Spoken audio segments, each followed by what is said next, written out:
You know exactly what to say in your head. The words are there, the ideas are clear. But the moment you open your mouth to speak, everything freezes. You feel like you sound like a completely different person, someone less capable, someone less intelligent. It hurts, does it not? Take a deep breath in with me and let it out slowly. You are not alone in this feeling, and today we are going to fix it. Welcome back to your safe space. In the next 15 minutes, I am going to give you a complete roadmap to help you finally speak with ease. We are going to explore 3 simple, actionable steps. First, we'll learn the 70% rule, which will immediately take the heavy pressure off your shoulders. Second, we'll practice a technique called keywords first to stop your brain from crashing when you try to build a sentence.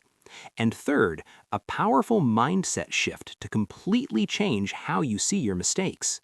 Later, we'll even do a short speaking practice together right here. You do not need a notebook. Just relax your shoulders and listen. Now, let us talk about the heavy weight you are carrying right now. Why does speaking feel so incredibly hard even when you know the vocabulary? I want you to imagine your mind as a busy highway. You have spent years collecting words, studying grammar rules, and reading textbooks. You understand almost everything I'm saying to you right now. But when it's your turn to speak, you put up a massive roadblock.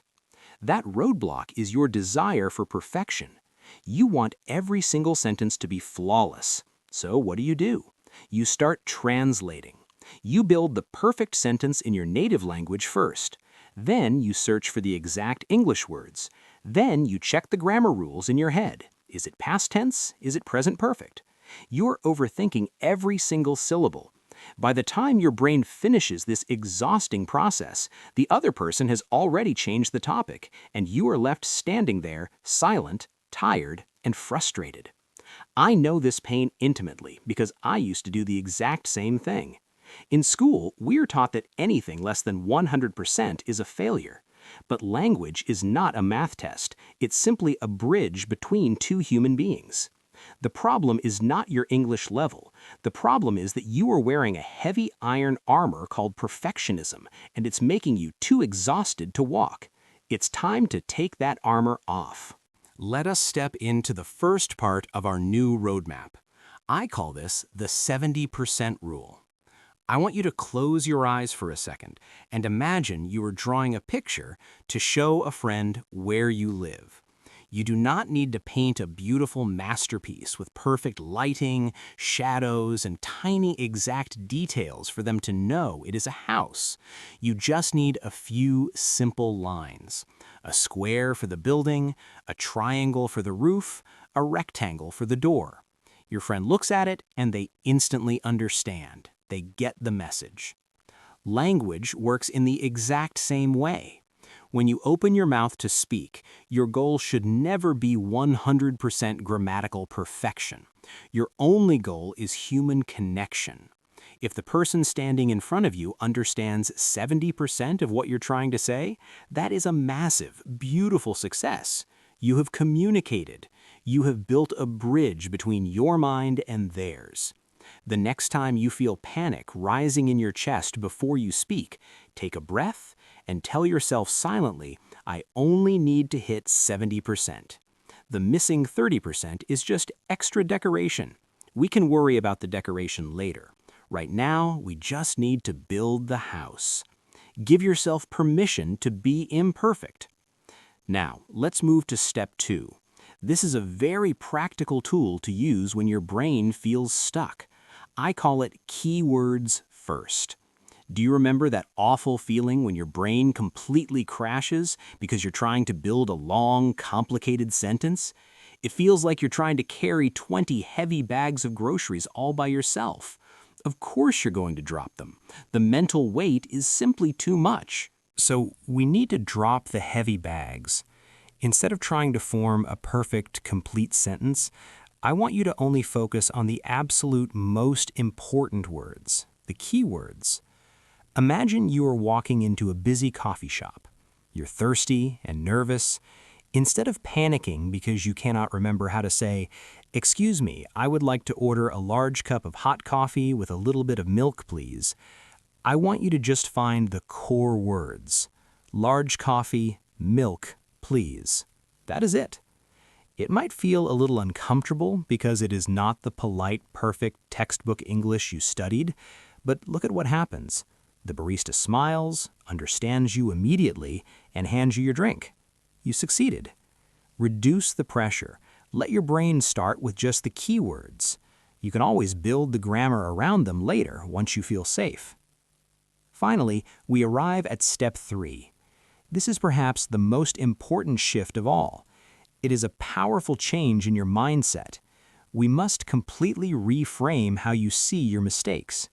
Right now, when you say the wrong word or you use the wrong verb tense, you feel a sharp, cold pain in your stomach. You think you have failed again. You think you look foolish. I know this pain. Years ago, I was trying to speak a new language in front of a group of people. I was so nervous. I opened my mouth, used the completely wrong word, and the entire room went silent. I saw someone cover their mouth to hide a smile. I felt my face burn red. I wanted the floor to open up and swallow me. I did not speak again for weeks. But slowly, I realized something that changed my life. A mistake is not a punishment. A mistake is simply information. It is data. Think of a scientist working in a laboratory. When an experiment fails, the scientist does not cry and say they are a worthless person. They look at the result and say, that is interesting. Now I know what does not work. Let me adjust. When you make a mistake in English, you are just a scientist collecting data. You are learning where the walls of the language are. Every mistake you make is actually a stepping stone that carries you closer to true fluency. Do not run from them. Embrace them. They are your greatest teachers. Are you still with me? Take a very slow, deep breath. Let it out. Let your mind settle.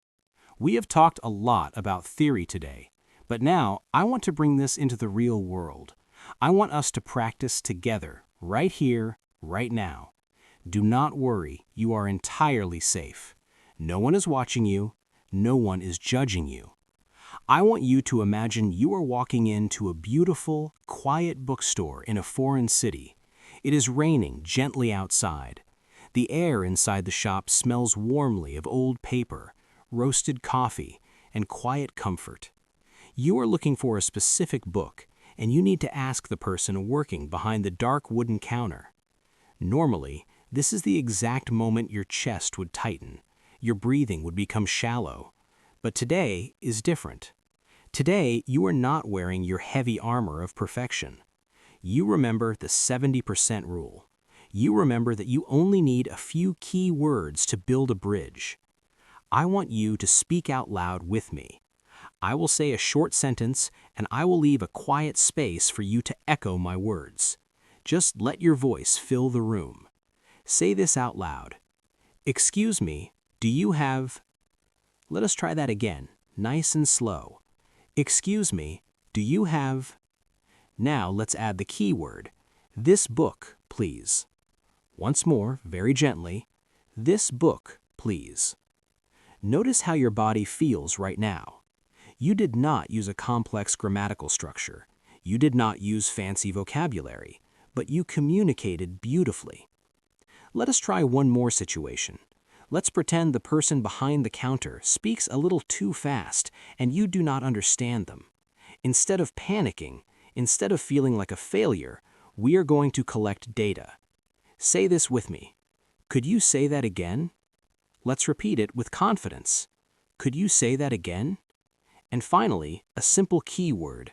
Slower, please. One last time. Slower, please. See, that was not so terrifying, was it? You are completely capable of handling these moments. Take another deep breath in and let it out softly. How does your chest feel right now? I truly hope it feels a little bit lighter. I hope the idea of speaking English no longer feels like a massive, terrifying mountain that you have to climb alone.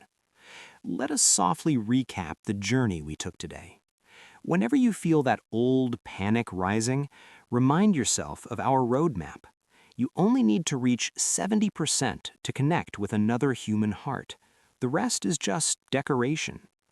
When your mind is tired, drop the heavy bags and just use your key words.